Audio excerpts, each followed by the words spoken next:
So Bitcoin has dipped below $110,000, and the question on everyone's mind is whether or not we have topped for this cycle.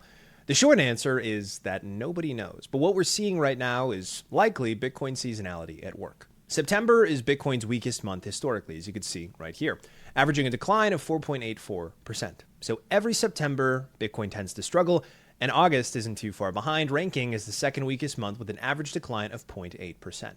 Look at the past 4 years. August has been negative every single time, with Bitcoin falling by more than 5% each year. The last two Septembers bucked the trend, but the broader reality remains August and September are consistently the weakest stretch of the year for Bitcoin.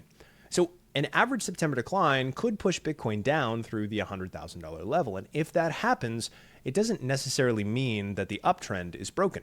In fact, Bitcoin has spent less than 3 days at its current price level so far. So it's actually healthy for the market to revisit it and consolidate here before moving higher. But here's the key. What follows September? Bitcoin's two strongest months, October and November. Historically, Bitcoin has risen by 30% in October and 38% in November on average. That's where the real fireworks tend to happen. And this isn't unique to Bitcoin. As a high beta risk asset, Bitcoin inherits the same seasonality you see in equities, but with more volatility. Think about stocks in the summer. Volume dries up, traders are on vacation, passive inflows slow down. That's why you've heard the phrase, sell in May and go away. And it's a self-fulfilling prophecy that bleeds into Bitcoin as well. So where's the danger zone? If Bitcoin breaks below $85,000, roughly around that level, then yes, that would likely mean that the uptrend is lost and Bitcoin has topped for this cycle.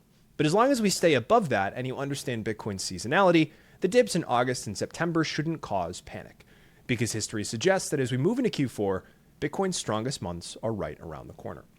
If you're stacking, you should be rooting for these pullbacks as they tend to set the stage for explosive upside into the end of the year.